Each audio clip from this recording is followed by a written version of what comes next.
I think they probably are aware of who's around them that is dangerous. And the fact that they're not telling us that, the fact that the Wells have displayed zero curiosity about the workers who are on the property, zero curiosity about their friends, zero curiosity about the grandma who lived on the property or each other. Right? Don allegedly wasn't there when Summer was kidnapped. He doesn't have any questions about what Candace and the grandma might have done. What actually happened to Summer Wells? I'm Deception Detective. I'm an attorney trained in statement analysis, and this channel exists to expose lies and manipulation. In today's video, we'll analyze the finale of Dr. Phil's interview with Summer's parents, Don and Candace Wells, which also includes two of the guys from the behavior panel. This is the fourth video I've made analyzing their appearance on Dr. Phil, as well as the 9th video in my Summer Wells series. You can find the link to this playlist in the description. Without further ado, let's listen. That there's trafficking that goes on. Yeah. People take children, and I hate to even say this because it's such a horrible thing to think about, but they take children and they sell them. They sell them into all different kinds of different lives, whether it's sex trade, slave trade, different things. That happens here in LA, it happens there.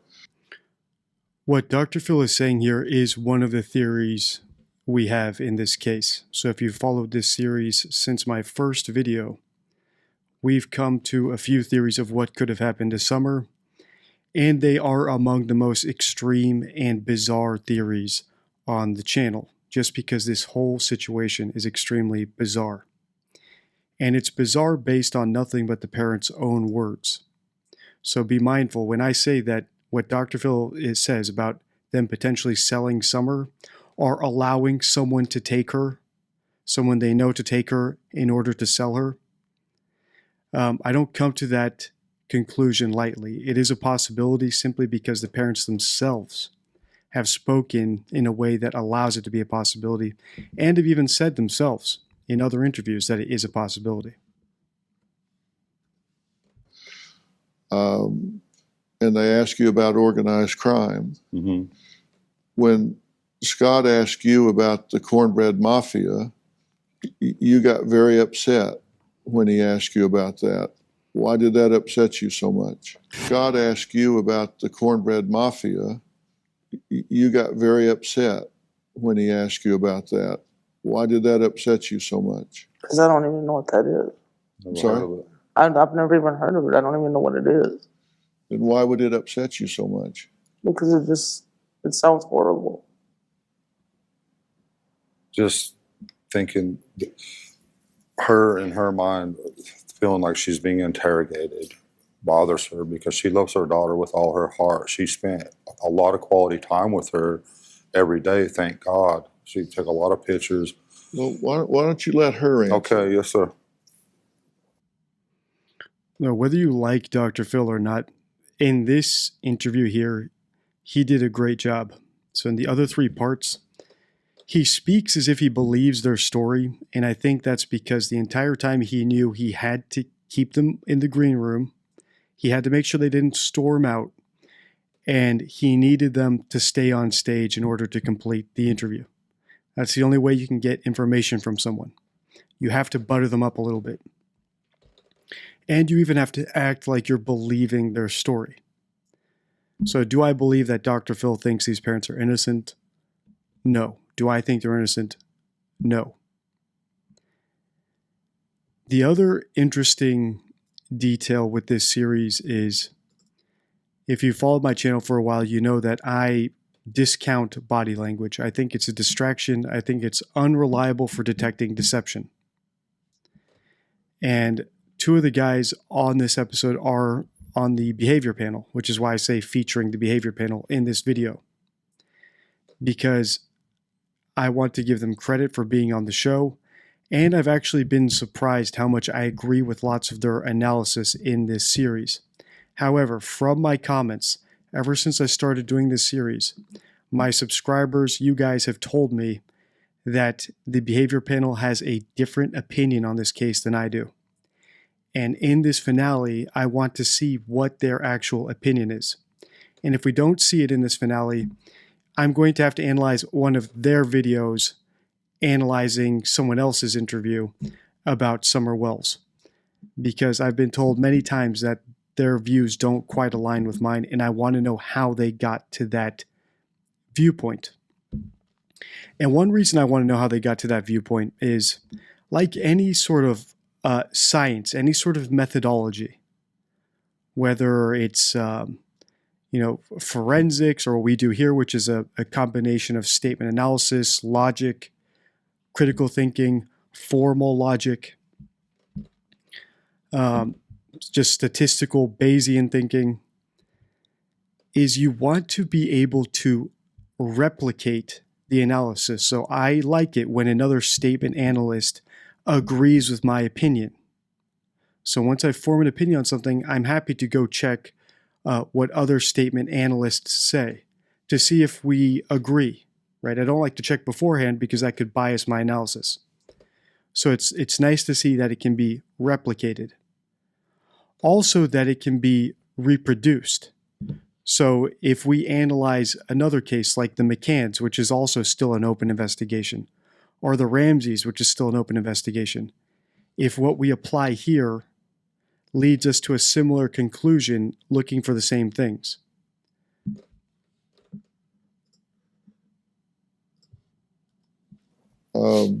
Because that's not interrogating you. It's we're trying to help you find your daughter. I started this out by saying, I don't think you hurt your daughter. I'm standing up for you. I'm saying, I don't think you hurt your daughter. But I'm going to look under every rock. I'm going to go down every trail. I'm going to investigate everything.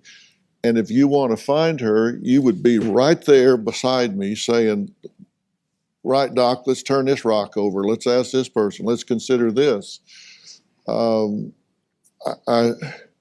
It doesn't make sense to me that, I mean, you got up and left the interview when he asked you about that, and I didn't understand that.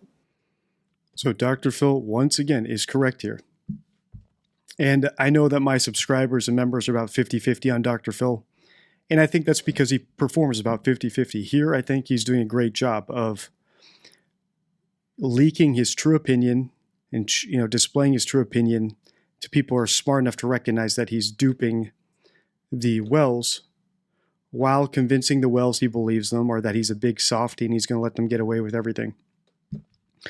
Whereas if you followed my other series about the Ramseys, he threw a ton of softballs at Burke Ramsey. And I think he did not do nearly as good a job in that situation. In that one, he did not press back on anything. So I understand that people are 50-50 on him, at least in the comments from what I've seen. And there's a reason for that. He performs about 50-50 from what we've seen. You want to find your daughter, obviously. Yes.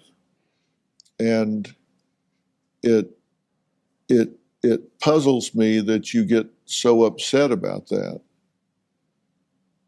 And, one theory is guilty knowledge, that you may know something you don't even know you know. You may be afraid of something that is so horrible you don't even want to think about it. And so you push it down and don't even want to think about it. But I want you to think about it. I want you to be willing to consider every possibility.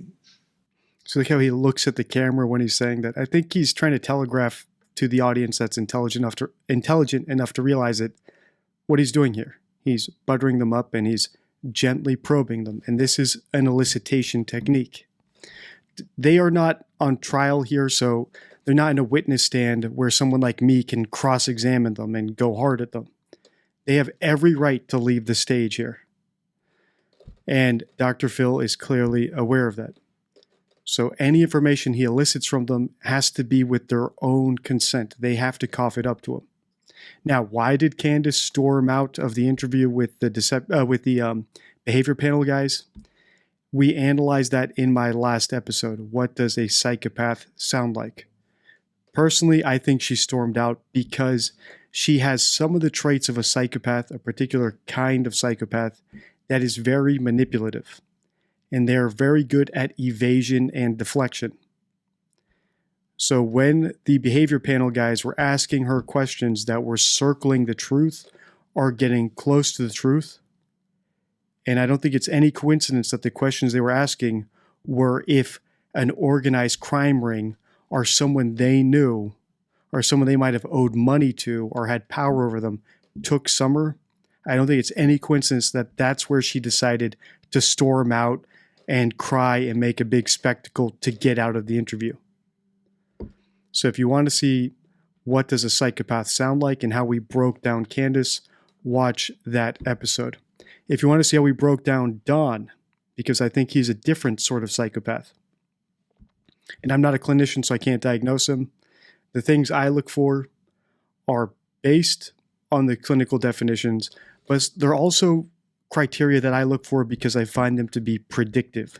So they've worked in my analysis, and those are things I go on. If I see those things, I don't necessarily have to determine, hey, this person's a psychopath or not. I can see it and say, hey, this person has these traits, so I can expect them to act this way. So how to catch a psychopath is the one where we break down Don. And now Dr. Phil has his own theories, which are similar to mine. She stormed out. She did it in a particularly evasive way, a very manipulative, psychopathic way. And it might be because she had guilty knowledge. And that's what Dr. Phil is getting at here. Because it's only when you think about the darkest possibilities that we can find answers. And the Cornbread Mafia, Scott, define that for us. Sort of an organized crime syndicate in the South. It runs from Tennessee to Georgia. It's widespread. Mm-hmm. And some parts are thicker than others, but overall it's there. Yeah. And it's kind of a homegrown. This isn't out of New York or Miami or Chicago. This is a local syndicated mafia. There's a lot of meth trafficking in it. There's a lot of all sorts of things. Yes, sir. And there are a lot of meth labs in that area. And this is all organized. These aren't independent. Correct. It's even harder to penetrate because everybody knows everybody. Right. That's another good point.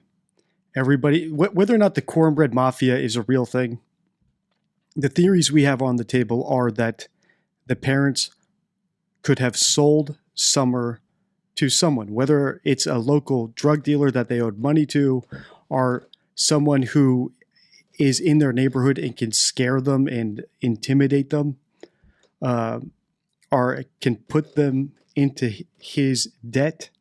That's all it takes, right? It doesn't have to be some big organized crime syndicate that spans the country. It can be as simple as a local pervert to someone who has a local sex ring or is a waypoint on some sort of trafficking ring. The point is that it is very possible that they sold their daughter. I'm aware how crazy that sounds. I say it every time I mention it. Because I constantly get comments of people saying, hey, DD, how could you possibly say that? How can you come to that conclusion? I come to that conclusion not lightly, right? This is the 9th video in this series. If you want to see how we first got the kernel, the first seed of that idea, watch my first video in this series. Can suspects project their guilt? And I think that will bring you up to the same speed, the same wavelength as me on this case. And there is trafficking involved in that part of the country, like every other part of the country. And so one of the theories is that someone abducted her in that regard. And I don't know that. I'm just saying you have to consider that. Somebody took her for some reason. That's been one of my theories because there's been a lot of people coming up to our house and just taking whatever at night. They come up. They knew where we were one day, and they took all the tools out of my shed. And that's been one of my theories. It's someone local that has been watching us. So notice how earlier when they asked if he had any theories, he said he has no idea. Now he's taking an opportunistic swing at this, right? Well, they think she might have been kidnapped by someone. So yeah, let's run with that. Let's provide more details. I would love to know if there's a police report filed by Don about someone coming onto his property and stealing his tools. And if this story is true, it could indicate that he has a history of owing somebody something. If someone came and took his tools and he didn't file a police report, then that could be a pattern. Don owes you money, you come on his property, you take his stuff, he knows it's you, but he also knows he owes you, and he also knows that you could break his legs. Next time you take his daughter.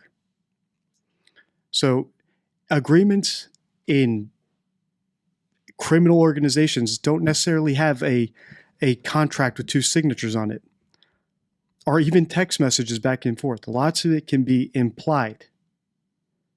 Well, Don, we supplied you with this much money, or we gave you this money, or we gave you this dope or this meth, or whatever favor we did for you. You owe us. You can pay us back, or we will come and take payment. And God forbid you tell the police it was us, because you still have 2 other children. And we can take your tools, we can take your daughter, and believe me, we can take everything else you have. Totally possible. In every other series on the channel, very unlikely. In this one, it's possible. And then the other theory is a more professional type mafia or whatever. I don't know, but that's always been one of my theories. But I never heard about no cornbread mafia. Let me ask you, So notice how he also makes it, that's very telling. He makes a distinction between this cornbread mafia, which he's never heard of before, and a more professional mafia. So there's this local mafia that stole my tools, and another mafia, also a local mafia that stole my tools and also knows my wife and our daily schedule, or this other more professional mafia.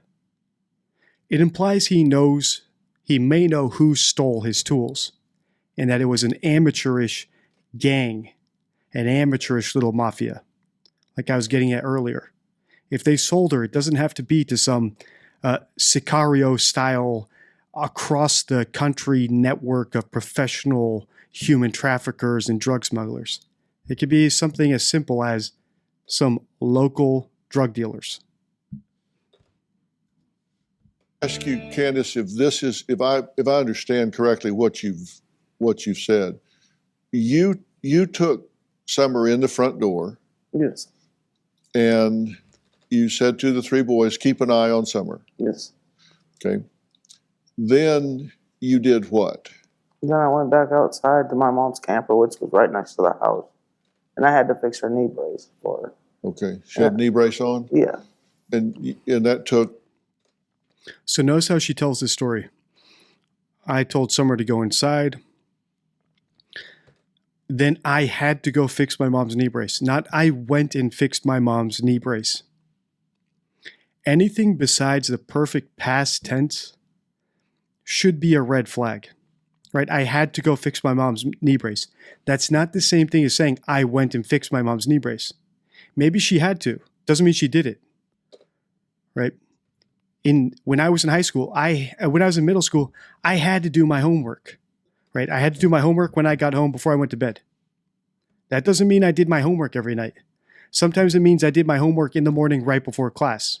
But technically, I had to do my homework. I was supposed to. So when she says I had to fix my mom's knee brace, doesn't mean that's what she did.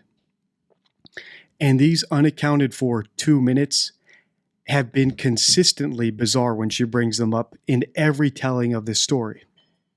In fact, the way she does it is so reliable, it's actually made it into my deception deck. It's one of the cards on the deck. So if you've not picked up your copy of the deception deck, you can do it at deceptiondeck.com. It's my 52 favorite rules for spotting lies and manipulation. My channel is not sponsored, so I'm able to talk about anything I want to. And the way I fund the channel is with you guys, my audience, and I want to provide as much value as I can.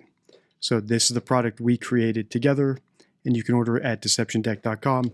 Of course, everything in it is also free here on the channel. All right, so that story that Candace tells, we're going to have to do a deep dive into that again after we wrap up this Dr. Phil interview, because the next thing I want to do in this series is analyze an interview she did with Chris Madonna of The Interview Room, another YouTube channel, where he actually visited her house around a month after someone went missing, something along those lines, and got her to speak very spontaneously. So I think that should be the next thing in this series. So please comment below if you want me to do the Chris Madonna Interview Room interview with Candace now that we're about to wrap up this Dr. Phil interview with her and Don. Only 2 minutes. Okay. And then what'd you do? I went back in the house. When you went back in, what'd you see? The 3 boys sitting there watching TV. Okay. And no Summer?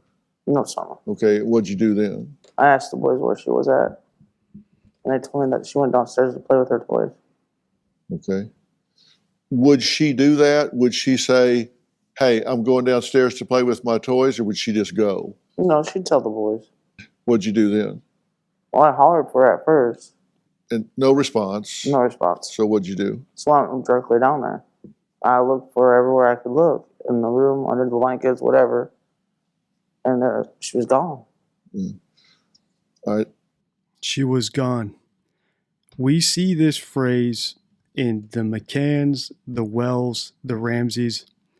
When we analyze parents of actual missing children, they virtually never use this phrase, was gone. Why do parents, in my opinion, parents of who know that their kid has been kidnapped or killed at this point, why do they use this phrase? Because technically it could be true. When someone's gone, it's another way of saying they're dead as well. And I think that's why this comes to parents' minds when they know that some tragedy may have actually befallen their kid besides just vanishing. Because if you don't actually know what happened to your kid, you don't come to that conclusion, oh, she's gone. Because she could still be hiding or she could be out in the woods. Right? You checked under the blanket, under the bed. Doesn't mean that she's disappeared off the earth. You could continue looking for her. You could go back upstairs. We've seen video of the inside of this house. It was full of clutter. It looked like an episode of Hoarders. Could she really be that certain that quickly that that Summer was gone, have vanished, poof, off the earth? Of course not, right? So there's many flaws with this story. I don't want to belabor them here because I want to get to the end of this.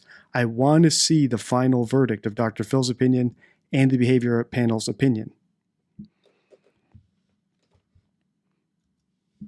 What's the way to get out of there besides coming back upstairs? Just the basement door.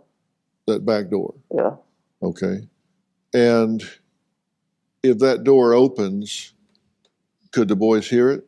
No, if they had the TV up loud. Okay. All right. Is she known to go out that back door? She'll go out the back door, but then she'll circle around by her swing. Okay. Back around to the front? Yeah. What we're seeing here is looking out that back door, correct? Yeah. All right. Now there's a road there. Is that Driveway. a driveway? Mm-hmm. Okay. Now, can that be seen from your mother's camper? No, That's the I mean, back side of the house. You can't yeah, see that that's- from her camper? not that part, no. If you step out on the road there, you can about see your camper. Uh-huh. And that drive there goes up to the highway? It circles around the house right there. It goes to the top, and then it goes down around to it. It circles all the way around the house. Okay. Is that the back door? That's the back door. That's the door to her room. Yes. Okay. If she came out that back door and there was somebody there, could they have grabbed her right there? Yes. Yeah. Then how would they make their escape? Back this direction, Well, away from the camper? the dogs led the scent went straight down that dog trail by that yellow generator, right from where that picture's taken. You're saying then that this is the back door, Yes, sir. and you're saying that there was a scent. One of the things I constantly point out on the channel is how hard it is to make up an airtight story. So if someone's making up a story or making up an alibi or making up what happened on a particular day, the more elements that are involved, the more likely it is that they will leave open something that doesn't make sense. A plot hole is what I call it. And when someone's lying, what you can expect is a plot hole around the money shot or the climax of the story. So in a UFO case, you should expect a plot hole around where they allege to have seen the UFO, or Bigfoot, where they allege to have seen Bigfoot. In a kidnapping hoax, the money shot is the period of time where the kid went missing. You should expect to find a plot hole. And when you add other children, that's an added complication. It's like in the McCann's case, what they did with their other children didn't make sense if they believed their kid was actually kidnapped. In the Ramsey's case, what they did with Burke did not make sense if they actually believed John Bonet had been kidnapped. In this case, what they did with their other children, the boys, did not make sense if they actually believed Summer had been kidnapped, because they sent the boys out into the woods to look for her. Right? So that's an added complication. Another type of complication is geographic, where you have a 3D space. So here they're talking about someone allegedly coming up to that door and making their way off with Summer before they were noticed, but they can't quite determine which direction should that person run in. How did they get onto the property? There were dogs on the property. So geography, the three-dimensional space, time, other people complicate stories, and that's how you find plot holes if you listen closely. And what I think Dr. Phil is doing here is searching for a geographic plot hole in their story. This is something I've posted about on X. One of the first things I posted when I first came back to YouTube back in October. Right? One sign of a tall tale, missing prepositions. Liars often omit spatial details, as visualizing complex interactions in 3D is tough. So because imagining 3D spaces is so difficult, like the Wells here with where's the house situated, next to the road, next to an actual escape route, right? Because this road just circles their house. Liars tend to omit those sort of details when they're first telling their story because it's hard to fabricate it. So you'll notice that they don't say in, inside, on, at, near, under, over, below, above, around, through, among, between, behind, in front of, along, across, towards, opposite, into, out of, up, down. If you notice a story that misses a lot of these, but someone's trying to tell you what happened in a certain space, they might be fabricating the story. Whereas true stories tend to contain these details because someone's working off of memory. Right? I had to go around the rocks, and then I climbed through a tunnel, and I emerged on the other side. Right? That sounds like a real story, a true story. So be aware of stories that are missing prepositions. That went this direction. Yes, all the way down to Ben Hill Road. All the way where? All the way down to Ben Hill Road. Okay.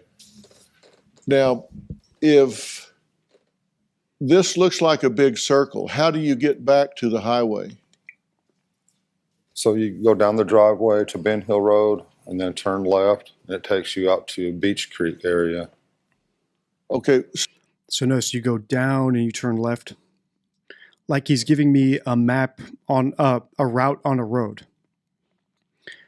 You have to go through a thicket of trees. And then you have to go trudge down a hill and go up and over who knows how many fallen trees and logs and rocks. Notice, and rocks, right? So notice all the prepositions missing from what Don is saying.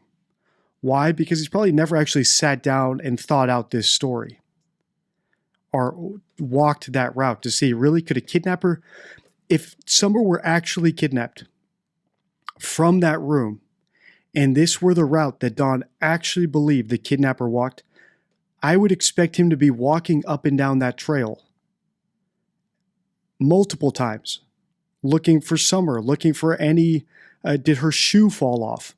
Is there a broken branch? Did some of the kidnapper's clothing get torn on in some vines or prickly bushes?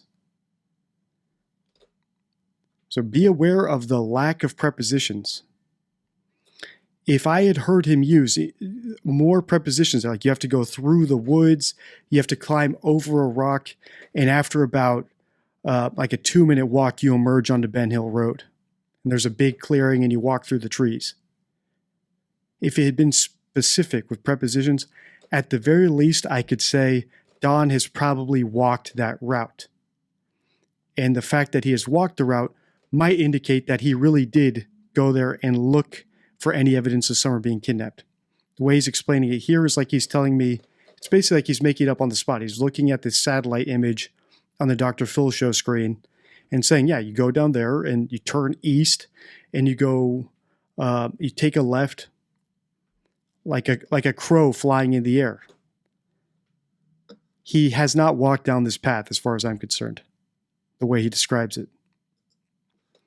So for someone to drive away, they would have had to come on around the circle and exit here. That's a possibility, but we think they were parked down on the Ben Hill Road. Okay, so you think they would have walked on down through the woods to the road Down, that was a, and left the car yes, down at the road? yes.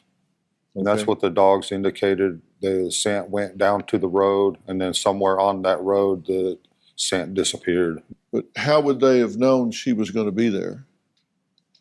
Would they have Of course, gone inside the room to get her? Possibility. I wasn't even aware the trail was there. So he didn't even know there was a trail as he walked the trail. Okay. So your belief is this might be the last spot that Summer was on the property. Yes, sir. All right, my question here, if I were Dr. Phil, is have you walked that path? Because if he has not walked the path, it's a great indicator that he has no curiosity about that path, which would imply that he knows there was no kidnapper who took her out of her room and carried her down that path. Because if you actually believe that was the escape route of someone who kidnapped your daughter, I would expect you to be walking up and down that path, searching for any clues or any evidence. As always, I have not watched this. Hopefully Dr. Phil asks that. It would be a great next question. Have you walked down that path? How laborious is it going down that path? Can only a dog run through the trees and get there? Or can a human actually make that walk without being heard, without breaking branches, or alarming something like 12 dogs that they had on the property? Right? Another confounding factor, another complication to the story that is a plot hole. Apparently they had 12 dogs on the property. Where were all the dogs that day? The dogs didn't bark at an intruder? Right there. Yeah. That she was put in a vehicle there and driven away. Yep. Scott and Greg, you interviewed this family for hours. What is your theory? What's your summation about what happened? Well, I'll start with you right up front. I don't think either one of them killed or injured Summer. We said that up front. I will say, All right, so this is interesting. Now we have to pay attention. Are these their real opinions? Or are they doing what Dr. Phil is doing, where they're not disclosing their true opinions in order to make the Wells feel comfortable and to keep them on the dais here to continue being interviewed and to continue eliciting information from them? What is your theory? What's your summation about what happened? well, I'll start with you right up front. I don't think either one of them killed or injured Summer. I don't think either of them killed or injured Summer. I tend to agree with the killed part. I don't think they killed her. Just because we haven't seen any language lately about like a burial. Although they do speak as if they know she might be dead, which I think is one of the reasons I believe they might have sold her into a very dangerous situation or to a very dangerous person where they are speaking about her in the past tense as if it is possible that she is dead by now, but not that they are the ones who are directly responsible. And then when Greg says here about hurting her, that depends on his definition of hurt. Like, did they whack her over the head with the mallet? No. but did they hurt her in the sense that they might have abused her or consented to other people abusing her? I do think they hurt her, in my opinion. We said that up front. I will say, I also don't think that Don, and I'll hand it to you in a second, I don't think Don has any guilty knowledge of anything based on all the time I've spent with him. And Candace, if you don't have guilty knowledge, if you know anything, this is your kid. You need to push this out, whatever you know, because you show signs that you're hiding something. All right. So I think this is the big part that I've known is coming, where I don't agree with these guys. Like I said, it's nice to be able to replicate findings with other analysts and recreate findings with fresh data and fresh analysis. I personally think that they might have been duped by Don simply because of the type of skills he has at persuasion, which I go over in my video, How to Catch a Psychopath. I think Don is the type, I think he's a psychopath. It's not proven. I'm not a clinician. I can't diagnose him. But I do think that Don is a psychopath, and I think he's the particular type that is very persuasive and is able to fool body language experts by acting, by basically being a great actor and being manipulative and being able to ingratiate himself with people. When it comes to Candace, I agree with them that Candace knows more than what she's saying. So I think they might have gotten, at least Greg did, Don incorrectly. I'm not hiding anything, though. Well, the reason we think you're hiding something is because each time we've talked about the cornbread mafia, which you don't know about, that tears you up. Right, so they're only catching the very overt stuff that Candace did, right, where she got up and evaded their questions and distracted from their questions and left the interview. What Don does is far more subtle. Right, he tiptoes around questions. He deliberately misunderstands questions so that he gives a response, but it's non-responsive.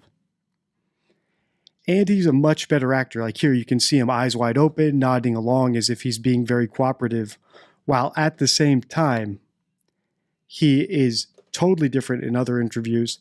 And all this acting and pretending that he's being cooperative hasn't led to anything. All he does is whenever they prop up another theory of who might have done it, he just jumps onto that theory opportunistically and contributes to it, even when it contradicts stuff he said earlier. Like when he was asked, do you know what happened? He said, no, I have no idea. Right? Or do you know any drug addicts or low people who might have done this? And he says, well, we try to stay away from those people. Or I've never hung out with those people, which is a lie, as Dr. Phil called them out on earlier in this segment. Right? That's not technically true. You do hang out with bad people. You might be trying not to. It's not the same as saying that you don't. You emotionally fall apart. We see signs of stress. But I don't know anything. Everything about your body language suggests or it indicates to us that you know a little more than you're telling us. And this is the flaw of body language. All body language can do is tell you if someone's stressed. Whereas what we do here is we use logic, critical thinking, and statement analysis, which can really reveal what's on someone's mind. There's only a certain number of things I can do with my body. Whereas if I'm trying to convince you of something, I have 30,000 words at my disposal, right? The average English speaker speaks about 30,000 words. I pick them, I construct them grammatically, and I try to convey them to you in a persuasive way. And between all those steps, liars make mistakes. They make routine mistakes, especially when they're fabricating a story that never happened. That's when you get all the telltale signs of a hoax. You get all the plot holes if you actually think critically and pay attention to what they're saying. On top of all the rules, all the empirical words, phrases, grammar, cues, and concepts of deceptive and manipulative people. Candace, that there are 2 or 3 really red flag things that make us want to know more. Not saying you did X or you did Y. There are lots of ways that things leak in your body language and your behavior, and that's what we're seeing. Do you understand that we're saying we don't suspect you of doing something wrong? Yes, I understand that. It's important to me that you understand that. Yes, I understand that. You guys pass polygraphs. I've just the logistics of this thing. It just does not point to you. And if investigators pointing it to you, they're not doing the math. It just doesn't make sense. What I'm saying is, I think you know more than you're telling, and that may be more than you're consciously acknowledging. You may know things you don't know you know, or maybe it's too horrible to think about, but you've got to cut through that, because you do react to certain things that suggest at some level you know something more than you're giving a voice to. And The thing here is, so Dr. Phil's interview technique in this episode is not bad.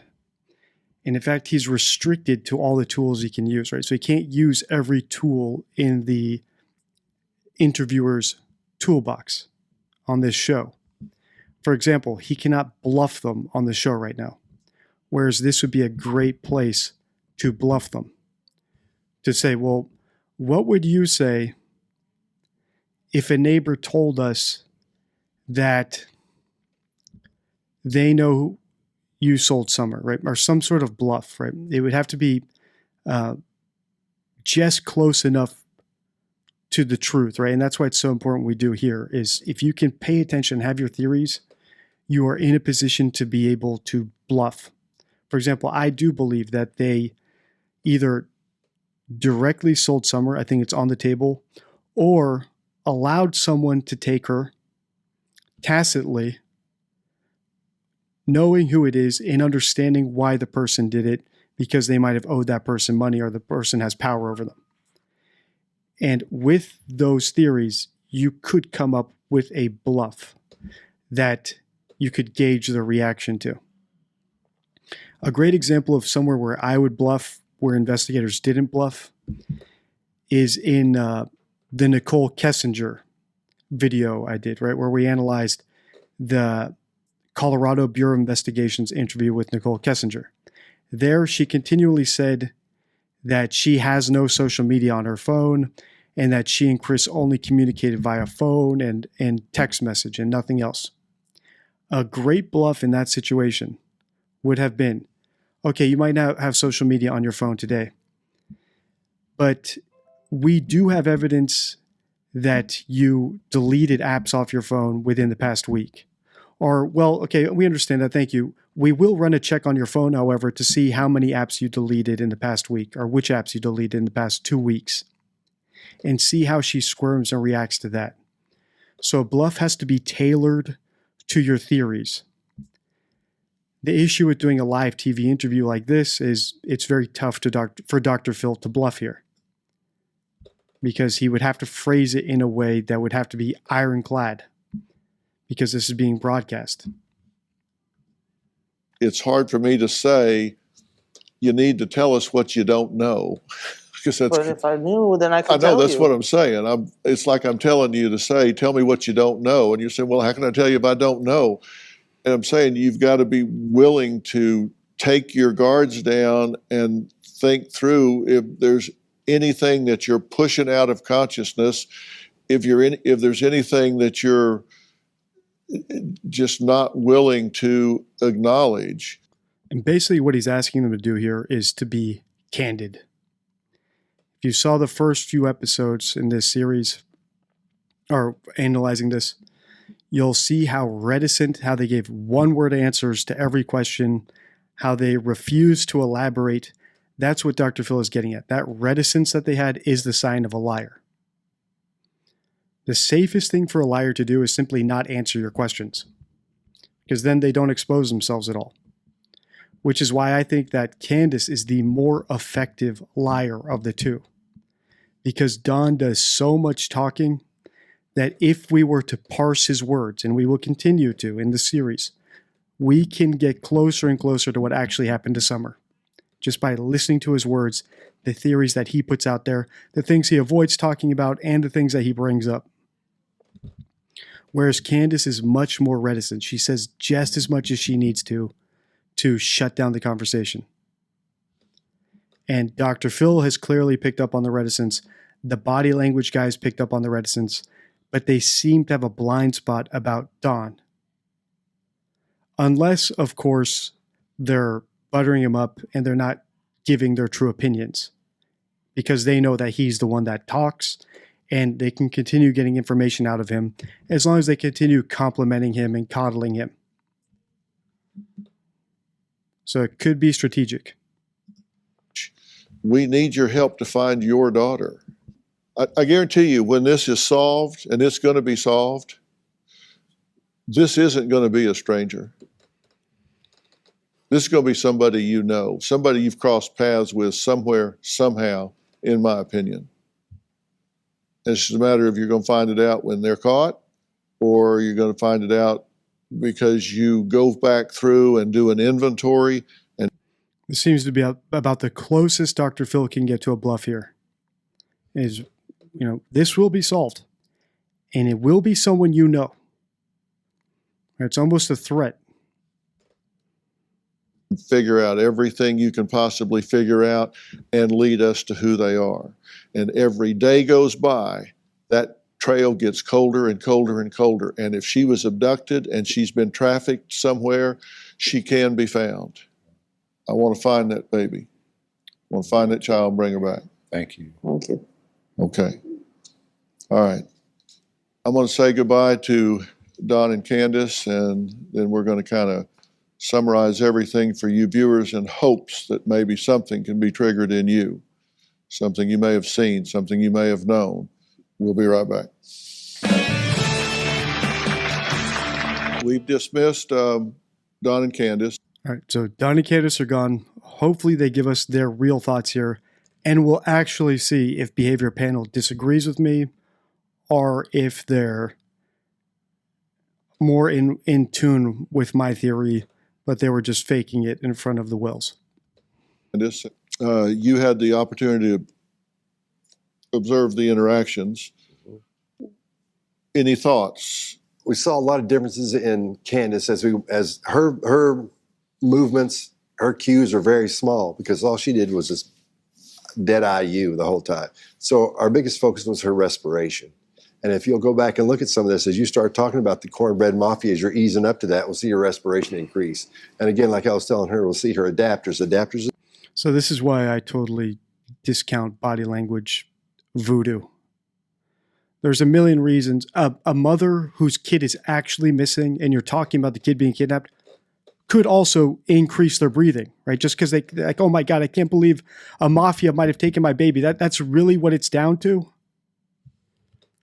That's the problem with body language. It's so vague and there's so many explanations for it that it's not only is it useless for detecting deception, right? Body language is great for communicating, right? If you look at the video, I use my hands, I use my face all the time. Body language is great for overt communication, right? I see people comment all the time, hey, DD, do you know that 99% of communication is through body language? Or 60% or whatever crazy number? Maybe. That could all be true. But that's for overt communication. That's for literal communication, not for deception. If you're trying to figure out if someone's lying to you or not, you only have a limited number of things you can focus on at a time. I think studies show that you can only focus on about 7 things at a time using maximum brain power, maximum focus. In reality, you can only focus on 1 or 2 things at a time. So on my channel, my message to you to detect lies, and we're being lied to every day, whether it's by the news, your work, your doctors, your teachers, your students, your kids, whatever. People lie for millions of different reasons, right? Not every lie is the end of the world. But to catch more lies, focus on what people tell you. Instead of wasting that limited bandwidth you might have on, are their pupils dilating? Or is their respiration picking up? Are they shuffling? Are they folding their arms? Who cares? Focus on the words. Those are the things you use to get rid of that built-up stress or tension. Anything that's a repetitive motion or action. And she was doing that here, very small. But then she started breathing heavily. That's what we saw mostly in her. The closer you got, the heavier she got breathing. Now, she may have nothing to do with this child's disappearance whatsoever. Nothing. But those red flag indicators and those kinds of things that say, why aren't you more forthcoming with information? Why don't you ask? Why don't you tell? Combined with, and you can see it very clearly on her as you watch the video, her jacket opening and closing because of how much respiration she has and a little bit of barriering or needing more space, just makes you feel uncomfortable. Greg, I tend to agree with more, as you've seen in the last few episodes where we're analyzing this Dr. Phil show, because he also factors in some statements. But for the average viewer, for you or me or anyone, you can only do a certain number of things at a time. Body language, I think, is useless for detecting deception. And even if it isn't, the value it provides is not worth the risk of letting it distract you from listening to someone's words, right? That's my final point about body language. Even if it has value, even if I'm wrong and it has a little bit of value, the value it provides is not worth the distraction it costs you when you could be listening to someone's words. What they should have been focusing on there was the fact that she was hyperventilating and getting all flustered in order to leave the interview. She was being severely reticent. She was being so non-candid that she literally left the interview. That's the main takeaway. I think there have been people around this home, workers with Don, people coming over to Yes. hang For whatever out, purpose, right? For whatever party, purpose. whatever. I won't make allegations about what they were doing when they were there, but and they see somebody get obsessed and then come back on their own accord and take the child. It's happened sadly thousands of times. I think they probably are aware of who's around them that is dangerous. And the fact that they're not telling us that, the fact that the Wells have displayed zero curiosity about the workers who are on the property, zero curiosity about their friends, zero curiosity about the grandma who lived on the property or each other. Right? Don allegedly wasn't there when Summer was kidnapped. He doesn't have any questions about what Candace and the grandma might have done. Did Summer drown when you guys were swimming? Just be honest with me. Tell me, right? No questions like that. Are you hiding something from me? Do you know what happened to her? Zero curiosity about the sons. Boys, did you do something to Summer? Or a dog, right? The 12 dogs on the property. Did a dog drag her off? Go check all the dogs. Nothing like that happened. Why? Because there's no curiosity, because in my opinion, they know what happened. The differences between these parents, and I'll show you guys this quickly as a bonus. So if you've watched this far into the video, here's a bonus analysis. If you're a member of the channel, you've already seen this. If you're not a member, this is the members section of the channel. The link to become a member is in the description. So yesterday I posted this in the members section. I've had lots of people asking me to analyze the case of Michael Monkey Vaughn. Dozens, maybe even 100 requests. So I watched an interview that Chris Meduna did with the mother of Michael Vaughn. And it is very different from this interview that the Wells did with Dr. Phil. In my opinion, that is because Michael Vaughn's mom really does not know what happened to her son. Now, is she the perfect mother? Is she the, ideal mother? I'm not sure. Could she be a little bit neglectful or negligent? Totally possible. Did I live in a hard living situation that might have contributed to the opportunity for someone to kidnap him? Possible, right? I don't want to blame any victims though. The real person who's at fault is the person who kidnapped someone else's kid. But if you want to see an example of a mother that I think is innocent, I have not analyzed the father yet, but a mother who truly is curious about what happened to her son, I recommend watching this video. So I might do an analysis about that, but what typically happens on my channel is when I analyze someone who is innocent, the video tanks because they're kind of boring. Innocent people don't have enough things for us to flag because when someone's innocent, we can just allow what they say, right? So the best thing to do in any situation when you're analyzing someone is everything that sounds honest, ignore it. And then when they say something that sounds like a lie, that's what you should zero in on. And in her case, there were some deceptive markers, so maybe I'll do an analysis. But overall, the impression I got from her interview with Chris McDonough was that this is a legitimate, innocent mother who is legitimately curious about what happened to her son. And you can tell because she spoke directly to camera in case there were any kidnappers. She allowed for every possibility, right? She wasn't conclusive like the Wells, like Michael had to have been kidnapped. We know someone kidnapped him. That's not what she did because that's not what innocent parents do. And she also spoke to him through the camera. Monkey, mom and dad are looking for you.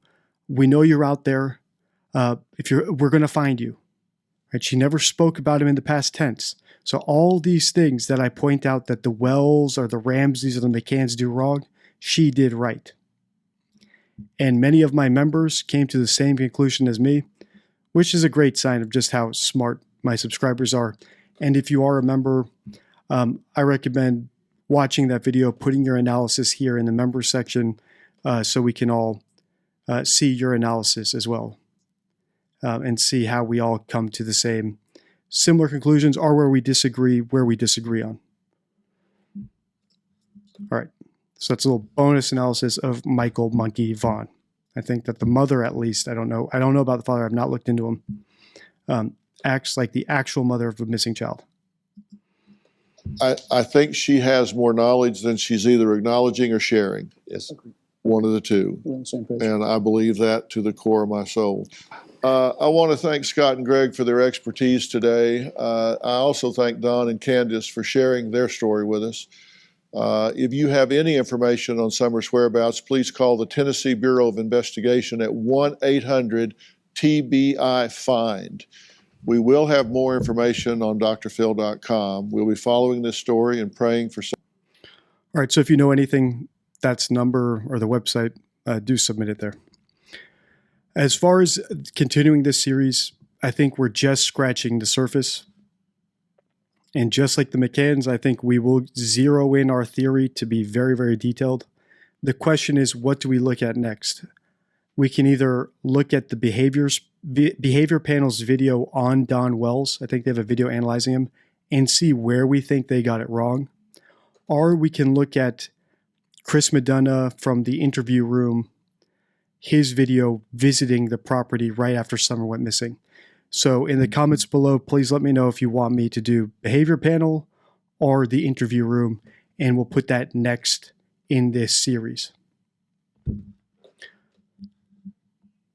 If you enjoyed this video, you'll love the one on your screen right now. And if you want to watch my entire Summer Wells playlist, that link is also on your screen right now. Until next time.